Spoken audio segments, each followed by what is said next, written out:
Hey, what's going on, everyone? This is BBQ Dropout once again.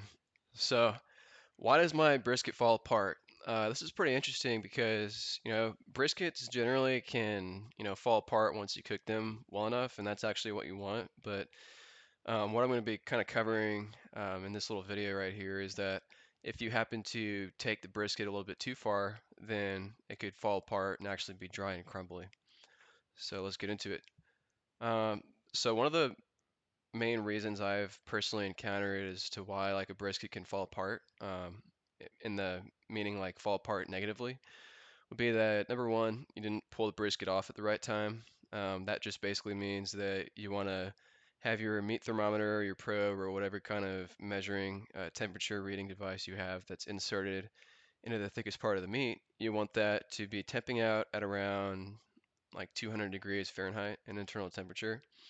And then not only that, you want to make sure that the probe or whatever kind of device you have inserted into the meat can slide in and out like it's going into like a stick of butter. So that basically just means that you want all the connective tissues and the connective fat and the collagen basically to, adequately render down. And if you don't do that at the right time, let's say you let the brisket go off too much, albeit it still goes in like butter, you just kind of have to play around with it.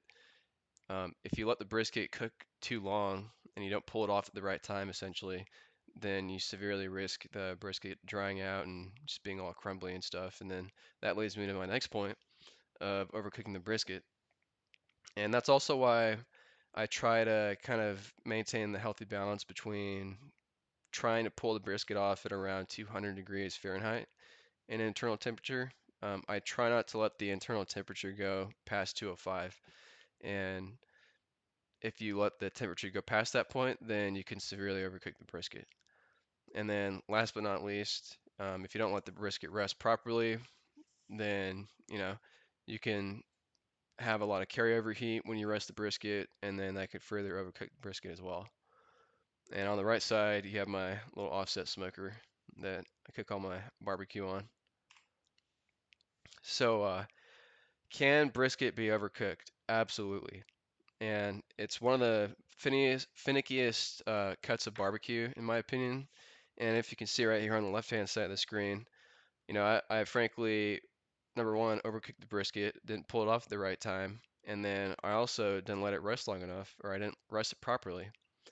And if you look on the left side of the brisket, you can tell that the point is all dried out or overcooked or whatever. So those are just some things that you want to try and avoid. You want to avoid overcooking the brisket, making sure that the internal temperature when you're ready to pull it is around 200 degrees Fahrenheit in internal temperature, as well as being probe tender. As far as like, of course, how to prevent overcooking brisket, they're going to want to first grab a coffee, make sure that you're always attentive and always by the smoker, making sure that, you can keep the wood fire burning and whatnot. But you're also going to want to, obviously measure the brisket temperature and then let it rest properly and then slice it accordingly. And those are the three main, methods that I personally use to prevent overcooking a brisket. Just being very attentive, making sure you only pull it off at the right internal temperature and then let it rest long enough before you end up slicing it. So if your brisket's a little bit too soft, then that can also be indicative of a slightly overcooked brisket. Now, let me back up and say that sometimes briskets are just generally soft in nature once you do pull them off at the right internal temperature and when they probe tender.